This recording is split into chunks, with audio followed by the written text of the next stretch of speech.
Dedicated to Eastern and Southern Kentucky, this is WYNT Mountain News at 11.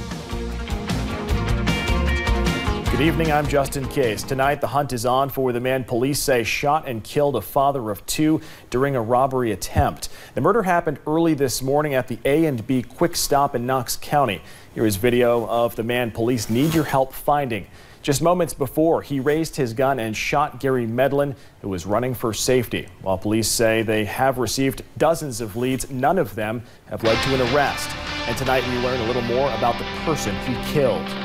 State police called Gary Medlin an innocent bystander. His family and friends call him one of the best people they knew, a brother, father, and friend, but someone whose life was carelessly taken.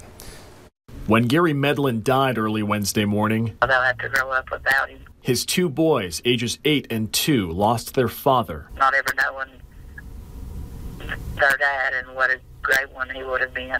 I talked to his stepsister Samantha Corey on the phone. She just gave birth to a son this week and says her brother's love, you could call it endless. He never met a stranger. He never disliked anybody. And if he did, it wasn't for too long. You never know when you might lose someone close to you. Danielle Lipster wishes she would have accepted Gary's invite to hang out on New Year's. That's like one of the harder things to think about.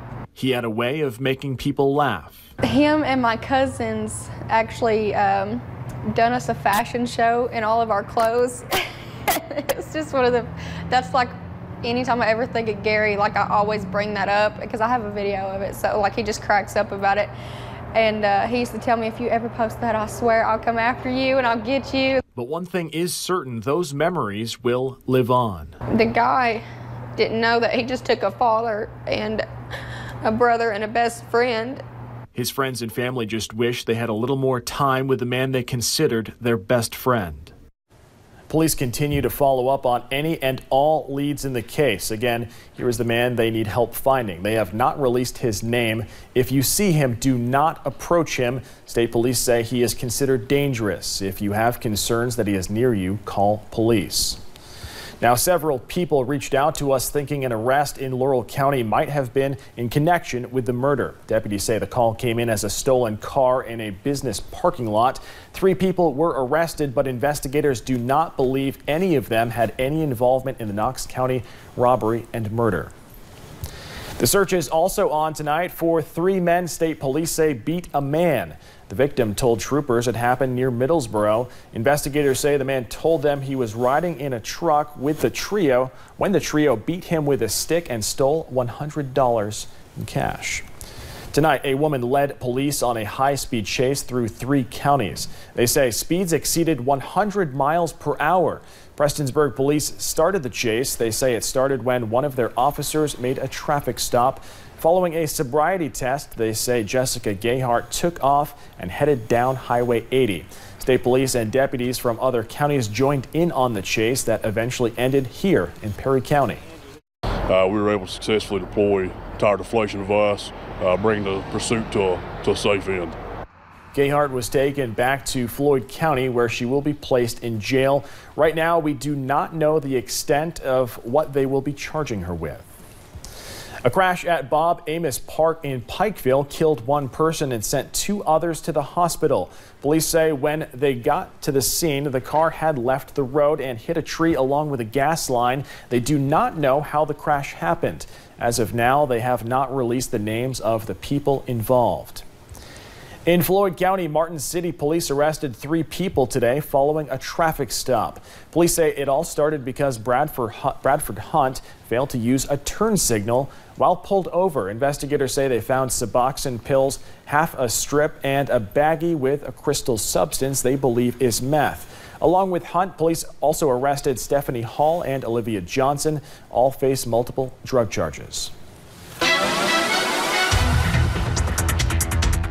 Well, it was another cold one across eastern Kentucky, and you could see that on today's Mountain Almanac. Notice high temperature 34 degrees, and when you look at the past 10 days, that makes 7 now of the 30s or colder on Jackson's record, and we continue to look hopefully for some 40s soon. Right now, low to mid 30s depending on your location, and cloud cover is starting to increase even more as a system begins to arrive from the west. It's 32 degrees for tonight. That's an average low temperature with a 20% chance of some drizzle and some flakes with this low level moisture.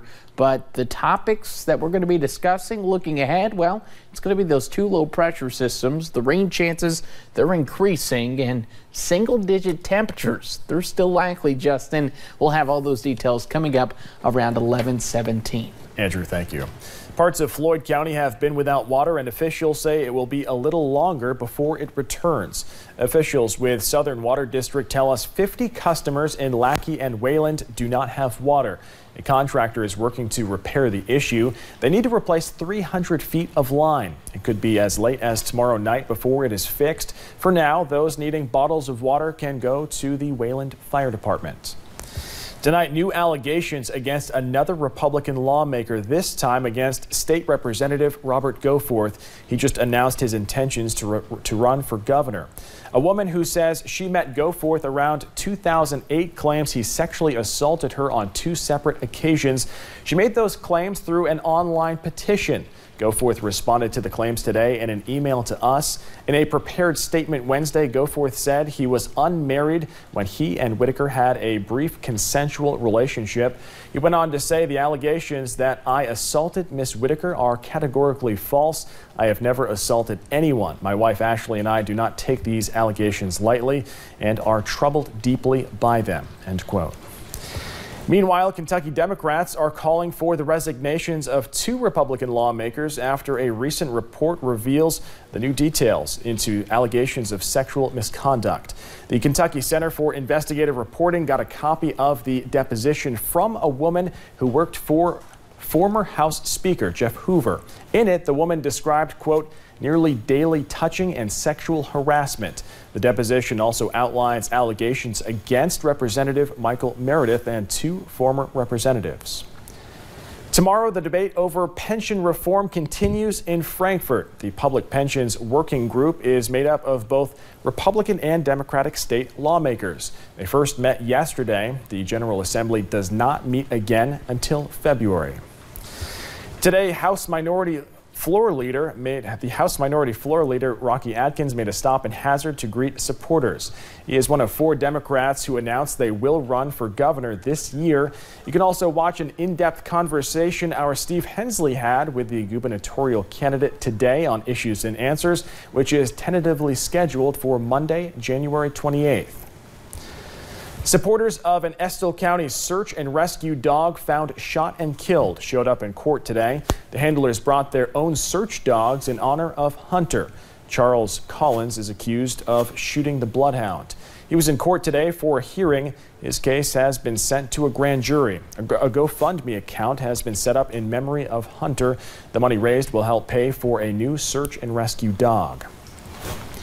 A Kentucky man wanted in the kidnapping of a California teen has been arrested in Arizona.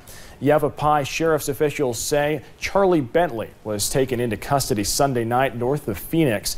Police located Bentley and the San Diego teen when they pulled over Bentley's rental car along I-17. The FBI says Bentley allegedly used a dating app to find the teen, then traveled to meet up with him. He is being held without bond in the Camp Verde Detention Center. A new business could be coming to Letcher County. The hemp business is growing quickly, and one man hopes Eastern Kentucky can take advantage of that. Neil Spears is the Director of Operations for East Kentucky Extractions. He says he wants to use hemp to grow the local economy. A representative from Mitch McConnell's office met with business leaders today to talk about the proposed plan. Our coal's been going away. Our jobs been going away. We're training a lot of people that can do these kind of things at the local universities, but they all go somewhere else to get a job. Neil Spears and his team hope to use the old Ferris building at the Gateway Industrial Park. He says he hopes to have the hemp extraction plant up and running by midsummer. Coming up at 11, a Kentucky family looks to medical marijuana as a final option. Why they say legalizing it could fix years of health problems and why opponents challenge its legalization. And those rain chances will continue. We'll break down everything you need to know in the forecast coming up.